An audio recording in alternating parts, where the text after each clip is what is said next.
विधानसभा में एसआईआर पर चर्चा के दौरान जो है लगातार जो है विरोधाभास देखने को मिल रहा है। देखिए, विरोधाभास किस बात का है मेरी समझ के परे है। ये एक ऐसी प्रक्रिया है जिसका आरंभ विपक्ष के कहने पर ही किया गया है। बार बार विपक्ष का शिकायत करना हर चुनाव के बाद चुनाव आयोग के पास जाकर और ये कहना कि डुप्लीकेसी ऑफ द वोट चल रहा है या वोटर लिस्ट में धांधली हो रही है। अगर हम गलत कह रहे हैं तो टोकिए हमको। क्या बार बार लोकसभा चुनाव के बाद महाराष्ट्र चुनाव का तो दोष अभी तक हम लोगों पे यही देते हैं कि वहाँ पे वोटर लिस्ट में गड़बड़ी की गई। उसके बाद दिल्ली चुनाव में इन लोगों ने यही कहा। तो आज जब आपके कहने पर चुनाव आयोग ने इस प्रक्रिया का पालन किया कि भैया अगर इतनी शिकायत हो तो एक बार इंटेंसिव रिवीजन कर लिया जाए, उसी सोच के साथ इसको किया जा रहा है। और इसमें मेरी समझ के परे है कि एक चुनाव आयोग के द्वारा अपनाई गई प्रक्रिया जो इस बात को सुनिश्चित करने के लिए की जा रही है कि कोई भी देश के नागरिक के साथ कोई अन्याय नहीं होगा, पर एट द सेम टाइम कोई अगर घुसपैठिया भी होगा तो उसको भी देश के सबसे बड़े अधिकार मताधिकार का दुरुपयोग करने का मौका नहीं दिया जाएगा। कई बार देखा जाता है भाई कितने लोगों का निधन हो जाता है, उनके नाम पर वोट पड़ते रहते हैं। और ये प्रक्रिया कोई देश में पहली बार थोड़ी हो रही है। इससे पहले भी 4 बार देश में ये प्रक्रिया हो चुकी है और चारों बार जिस तरीके से हुई है उसी तरीके से इस बार भी हो रही है। उसमें कोई रत्ती भर का बदलाव उस प्रक्रिया में नहीं किया गया, बस टेक्नोलॉजी जोड़ दी गई है। पहले फिजिकली जाके डॉक्यूमेंटेशन देने की जरूरत पड़ती थी, अब आप ऑनलाइन कर सकते हैं। अब हर चीज़ का राजनीतिकीकरण कर देना ये विपक्ष की आदत बन गई है। भाई चुनाव आयोग एक संवैधानिक संस्था है, उनके द्वारा लिया गया फैसला है। इसमें सरकार ना 3 में ना 13 में, और वो भी फैसला उन लोगों ने इसलिए लिया है क्योंकि आप बार बार उनका दरवाजा जाके खटखटाते थे कि भैया इसमें गड़बड़ी हो रही है वोटर लिस्ट में। ऐसे में जब चुनाव आयोग ने फैसला लिया, अब हर चीज़ का ठीकरा आप सरकार पे ही फोड़ दीजिएगा कि हर चीज़ सरकार कर रही है।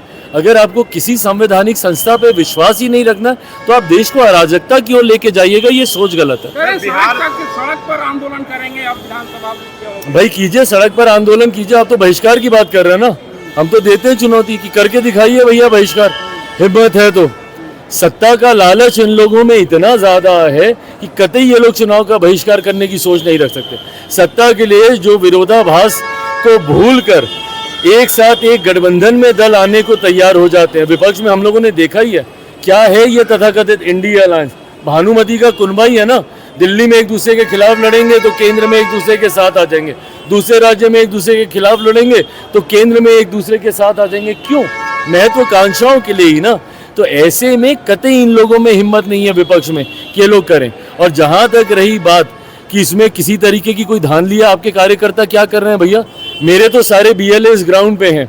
नहीं अगर आपको विश्वास है, जो BLO अपॉइंट किए गए हैं, बूथ लेवल ऑफिसर्स अपॉइंट किए गए हैं चुनाव आयोग के द्वारा, अगर आपको उन पर विश्वास नहीं है तो आपकी पार्टी के तो BLAs हैं ना, बूथ लेवल एजेंट्स, उनके माध्यम से सुनिश्चित करवा दीजिए कि किसी के साथ कोई अन्याय ना हो। हम लोग तो कर रहे हैं, पर आपकी पार्टी को अगर जमीन पे उतरना ही नहीं है, कार्यकर्ताओं को गांव में जाना ही नहीं है, तो ये आपके लिए चिंता का विषय हो सकता है। करोड़ों रुपए सरकार ने आरोप लगा रहे हैं, करोड़ों रुपया का घोटाला किया गया। देखिए, मैंने इस रिपोर्ट को अभी पढ़ा नहीं है, पर हाँ जो जानकारी मीडिया के माध्यम से ही सामने आई है जिसमें लगभग 70,000 करोड़ के आसपास का जिक्र किया गया है जो कि अनअकाउंटेड है।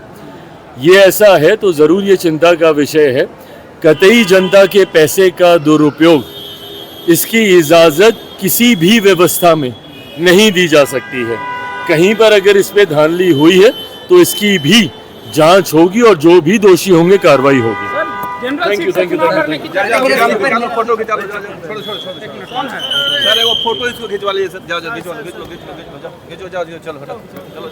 जनरल सीट से चुनाव लड़ेंगे चिराग पासवान और नेतृत्व करने की क्षमता उनमें है, बिहार का नेतृत्व करने की। पार्टी की तरफ से एक सामान्य सीट से चुनाव लड़ने का एक खूबसूरत प्रस्ताव जरूर हमारे पास आया है जिस पर फिलहाल हम लोग चर्चा कर रहे हैं। पार्टी के कार्यकर्ताओं की महत्वाकांक्षाएं जरूर नेतृत्व को लेकर रही है जिसका मैं सम्मान करता हूं, बट इस बात को मैं पुनः क्लैरिफाई कर दूं कि आज की तारीख में बिहार में कम से कम शीर्ष नेतृत्व करने वाले पद, मुख्यमंत्री के पद की कोई वैकेंसी नहीं है।